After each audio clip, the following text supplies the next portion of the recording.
Tunayo furaha kubwa kwa ushindi ambao tumeupata hii leo.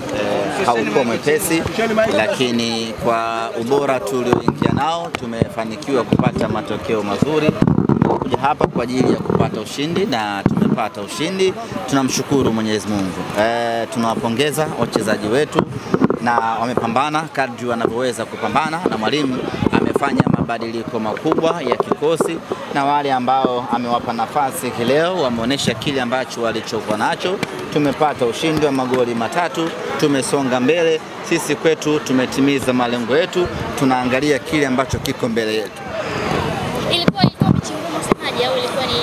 Ilikuwa ni mechi ngumu kwenye pitch. Kwenye nje hivi ulikuwa unaitazama kama ni mechi nyepesi, kwa sababu ni Simba dhidi ya TMA, Simba dhidi ya timu ya Championship, Simba dhidi ya wachezaji ambao hawana uzoefu mkubwa, lakini ndani ya pitch ilikuwa ni tofauti kabisa.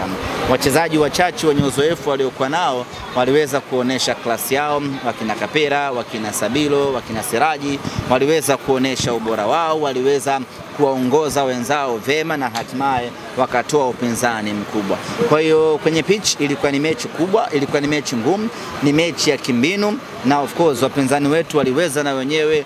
Kuna wakati mliona walikaribia kabisa kupata bao. Maana yake ni kwamba haikuwa mechi nyepesi hata kidogo, na kila mtu ameona ugumu wa mchezo huu. Ahmed bwana, Semaji, unaweza ukatuelezea performance za nyota mbalimbali ambao kwa muda mrefu hatujawaona, leo hiyo umepata nafasi? Ali Sali, tumemwona pia Kijiri na wengine kina Omari pia. Mechi kama hizi mwalimu anajaribu kufanya mabadiliko makubwa ya kikosi ili kumpa kila nafasi mchezaji aweze kuonesha uwezo wake. Tumeona mechi ya leo ilikuwa na mabadiliko makubwa, ukiachilia golini ambako ni mechi ya pili anacheza Ali Salim, lakini sehemu nyingine kumekuwa na rotation ya kiwango cha hali ya juu sana. Mwalimu anajaribu kumpa kila mtu nafasi aoneshe uwezo wake, lakini wale ambao wametumika sana mwalimu anajaribu kuwapumzisha, kwa sababu tunakoelekea ndio kugumu zaidi. Na wale ambao wamepewa nafasi leo wameonesha uwezo mkubwa.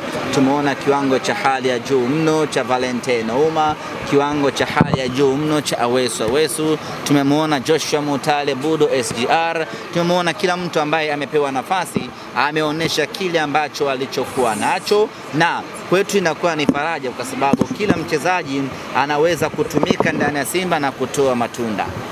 Ahmed, mmemaliza mchezo wa FA salama. Ratiba inaonyesha tarehe 14 mtakuwa na mchezo dhidi ya Dodoma. Mchezo upo? Mchezo upo. Semaji, hapo umezungumza kusema Joshua Mutale. Kuna muda mashabiki ni kama walikuwa kilalama jukwaani namna ambavyo anacheza pia. Kwako umeona? Ametimiza majukumu yake Joshua Mutale kwenye mechi ya leo. Light kama angekuwa amekosea sana kwa kiwango hicho, naamini mwalimu angemfanyia mabadiliko, kwa sababu nje bado kulikuwa kuna watu wengi. Kitendo cha kumaliza dakika 90 maana yake ni kwamba mwalimu ameridhika na performance yake, lakini na utekelezaji wake wa majukumu kwa dakika zote ambazo amecheza. Kuna wakati shabiki unaweza usione kile ambacho mwalimu anakiona, lakini tunamwamini mwalimu yetu. Kila anayempa nafasi anampa nafasi kwa malengo yake. Kila anayemchagua kwenye mechi husika anakuwa na malengo yake. Kwa hiyo kwa Joshua Mutale na wengine wote ambao wamecheza hii leo, tunasema tu kwamba wametimiza majukumu yao na timu imepata ushindi. Sisi kwetu ni furaha kubwa kweli kweli.